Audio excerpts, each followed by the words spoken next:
कहानी की शुरुआत में मेडी नाम की एक लड़की को देखते हैं जिसकी उम्र 35 साल होती है।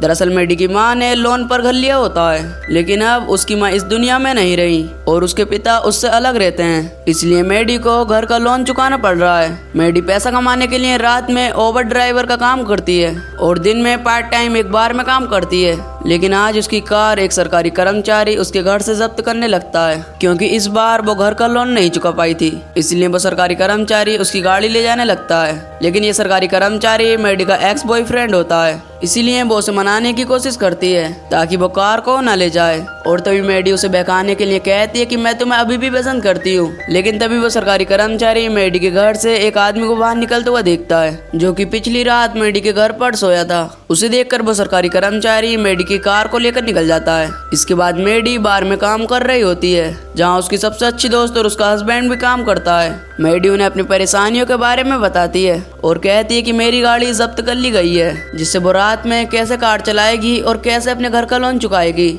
और तभी मेडी की दोस्त उसे एक अमीर परिवार की जॉब लिस्टिंग दिखाती है, जिसमें एक अमीर परिवार अपने 18 साल के लड़के के लिए एक सुंदर सी लड़की की तलाश में है, जो कि उसे डेट कर सके।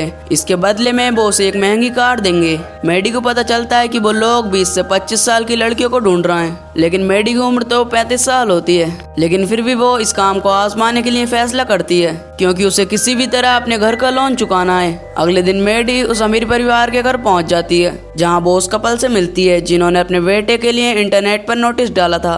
वो उसे बताते हैं कि उनका बेटा 18 साल का हो चुका है, जिसका नाम पर्सी है, लेकिन वो बहुत ज्यादा शर्मीला और अजीब स्वभाव का है और उसके बहुत ही कम दोस्त हैं और वो अपना पूरा दिन वीडियो गेम खेलते खेलते निकाल देता है। वो बताते हैं कि पर्सी को लड़कियों से बात करने में और शराब पीने में और पार्टियों को एंजॉय करने में कोई भी अनुभव नहीं है। वो बहुत ज्यादा मासूम है और अपने कंफर्ट जोन में रहने वाला लड़का है, इसलिए उसके माता पिता चाहते हैं कि मेडी उसे डेट करे और उसका कॉन्फिडेंस बढ़ाए ताकि वो यूनिवर्सिटी जाने से पहले चालाक हो सके। उन्हें चिंता होती है कि उनका बेटा कॉलेज जाने से पहले खुलकर नहीं जिया तो उसकी पर्सनल लाइफ में भी दिक्कत आ सकती है। पर्सी के माता पिता किसी यंग लड़की को इस काम के लिए रखना चाहते थे, लेकिन मेडी उन्हें यकीन दिलाती है कि वो इस काम के लिए परफेक्ट है। पर्सी के माता पिता इस बात को मान लेते हैं और उसे पर्सी की गर्लफ्रेंड बनकर पर्सी को स्मार्ट बनाने के लिए कहते हैं। साथ ही वो पर्सी को मेडी के साथ इंटीमेट होने के लिए भी कहते हैं। वो मेडी से कहते हैं कि हमारे बीच जो भी डील हुई है वो किसी भी हाल में पर्सी को नहीं पता चलनी चाहिए। इसके बाद मेडी एनिमल सेंटर जाती है, जहाँ पर पर्सी वॉलंटियर है। वो पर्सी को अपनी तरफ अट्रैक्ट करने के लिए एक खूबसूरत सी ड्रेस पहनती है। मेडी कुत्ते को गोद लेने का नाटक करती है और वो पर्सी से कुत्ते को दिखाने के लिए कहती है और तब पर्सी उसे कुत्ता दिखाता है। फिर पर्सी मेडी को एक फॉर्म भरने के लिए अपने ऑफिस में ले जाता है ताकि पर्सी जान सके कि मेडी को डॉग क्यों गोद लेना है। यह मेडी फॉर्म न भर कर पर्सी के साथ फ्लर्ट करने लगती है। इससे पर्सी घबरा जाता है और पर्सी को कुछ भी समझ में नहीं आता, इसलिए वो जल्दी वहाँ से घर जाने की कोशिश करता है, लेकिन मेडी उसे अपनी बहन से छोड़ने के लिए कहती है। पर्सी कहता है कि वो साइकिल लेकर आया है और वह साइकिल से ही जाएगा। तब मेडी उसे रोकती है और उसकी साइकिल अपनी वैन में रख देती है, जिसके बाद उसके पास कोई और रास्ता नहीं बचता और उसे वैन में बैठ कर मेडी के साथ जाना पड़ता है। यहाँ पर पर्सी को लगता है कि मेडी ने उसे किडनैप कर लिया है और जब मेडी उसे उसके घर ले जाने की बजाय अपने घर की तरफ मोड़ती है तो पर्सी घबरा जाता है। और जब मेडी अपने घर के पास गाड़ी रोकती है और तभी पर्सी अपने बैग से पेपर स्प्रे निकाल कर उसके मुंह पर छिड़क देता है, जिससे मेडी गाड़ी से बाहर निकल कर दर्द से रोने लगती है। वो पर्सी से कहती है कि वो उसे किडनैप नहीं कर रही थी, बल्कि वो सिर्फ उसके साथ डेट पर जाना चाहती थी और वो उसकी वहाँ पर तारीफ भी करती है। और ये सुनकर पर्सी उसके लिए पानी लाता है, जिससे वो उसका चेहरा और आंखें साफ करता है। पर्सी उससे कहता है कि वो भी उसके साथ डेट पर जाना चाहता है। रात में मेडी पर्सी को एक बार में लेके जाती है, जहाँ पर पर्सी हाफ पैंट में आया होता है, जिसे देखकर सभी लोग हंसने लगते हैं। फिर पर्सी और मेडी बात करने लगते हैं। पर्सी ड्रिंक नहीं करता, इसलिए वो दोनों जूस ही पीते हैं। और तभी एक लड़का आता है जो कि मेडी का एक्स बॉयफ्रेंड होता है। वो वहाँ पर कहता है कि जब से मेडी मेरी जिंदगी से दूर गई है, जब से तो मेरी जिंदगी ही बदल गई है, मैं अब बहुत ज्यादा खुश रहने लगा हूँ। वो पर्सी को चेतावनी देता है और उससे कहता है कि वो मेडी से दूर रहे, और ये कहकर वो वहाँ से चला जाता है। मेडी पर्सी को बताती है कि वो लड़का शराबी था और इसीलिए मैंने उसे छोड़ दिया। और इसके बाद मेडी पर्सी को एक बीच पर लेके आती है, जहाँ पर रात के समय कोई भी नहीं होता। मेडी वहाँ पर पर्सी से कपड़े निकालने के लिए कहती है ताकि वो दोनों समुद्र में नहा सकें, लेकिन पर्सी को डर लग रहा होता है। और तभी मेडी उसके सामने ही कपड़े उतार कर पानी में नहाने के लिए चली जाती है और मेडी पर्सी को भी नहाने के लिए बुलाती है।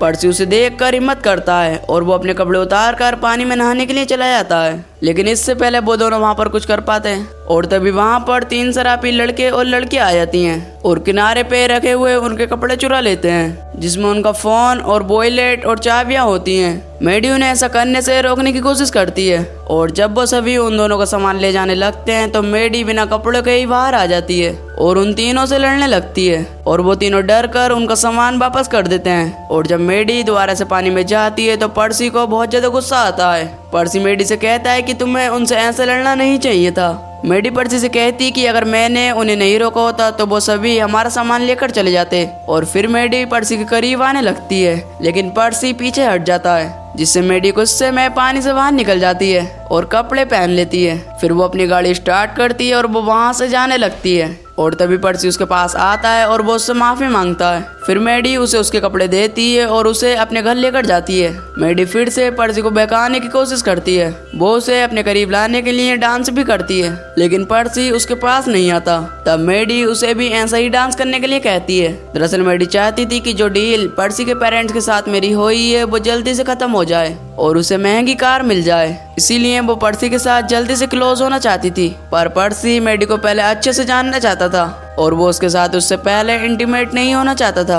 और इसी बीच मैडी की नज़र पर्सी की पीठ के ऊपर के इन्फेक्शन के ऊपर जाती है। ये देखकर वो उसकी पीठ पर लोशन लगाती है। पर्सी मैडी को बताता है कि मैं तुम्हारे आने से पहले मैं घर पर ही रहता था, क्योंकि मेरे दोस्त मेरा मजाक उड़ाते थे और मुझे भी लड़कियों से बात करने में डर लगता था और यही वजह थी कि मैं बाहर जाना पसंद नहीं करता था। मैडी भी पर्सी को अपने बारे में बताती है, जिससे इन दोनों के बीच एक कनेक्शन बनने लगता है। इसके बाद मैडी और पर्सी डेट करना जारी रखते हैं। वो दोनों एक दूसरे के बारे में और ज्यादा जानते हैं और अब उनकी दोस्ती गहरी होने लगती है। वो दोनों साथ ही में बहुत ज्यादा एंजॉय करते हैं और धीरे धीरे पर्सी बाहरी दुनिया में घुलने लगता है। मैडी उसे जिंदगी के मजे लेना और खुलकर जीना सिखाती है। फिर उसी रात ये दोनों एक शानदार से रेस्टोरेंट में डिनर करने के लिए जाते हैं, जहाँ पर मैडी के कहने पर पर्सी पियानो बजाता है। ये चीज सभी को बहुत ज्यादा पसंद आती है। ये सब देखकर वहाँ के सभी लोग पर्सी के लिए तालियां बजाते हैं। मैडी भी पर्सी के पियानो बजाने की कला को देखकर बहुत ज्यादा खुश थी। इसी बीच पर्सी की मुलाकात उसके एक स्कूल फ्रेंड से होती है, जो कि उसे आज रात होने वाली बैचलर पार्टी में इनवाइट करती है। मैडी उन्हें बातें करते हुए देखती है और उसे अंदर ही अंदर जलन महसूस हो रही होती है। इसके बाद मैडी पर्सी को बताती है कि वो कुछ दिनों में ही ये शहर छोड़कर चली जाएगी और ये सुनकर पर्सी गुस्से में आ जाता है और अपने दोस्त की बैचलर पार्टी में जाने के लिए निकल पड़ता है। मैडी भी उसके साथ कार में बैठती है और उसे रोकने की कोशिश करती है, लेकिन पर्सी अपने ड्राइवर को गाड़ी तेजी से चलाने के लिए कहता है और वो वहाँ पर ड्रिंक करना शुरू कर देता है। फिर वो दोनों पार्टी की जगह पर पहुँच जाते हैं। फिर पर्सी मैडी को गाड़ी में अकेला छोड़कर पार्टी में चला जाता है। पर्सी के पीछे पीछे मैडी भी पार्टी में चली जाती है, लेकिन वहाँ पर मौजूद सभी पर्सी की उम्र के होते हैं। वो सभी मैडी को देखकर उसे आंटी आंटी कहकर उसका मजाक बनाने लगते हैं, लेकिन मैडी इन सब बातों को नजरअंदाज कर कर पर्सी को ढूंढने लगती है। उसे पता चलता है कि पर्सी उसी लड़की के साथ एक कमरे में है जिसने उसे पार्टी में इनवाइट किया था।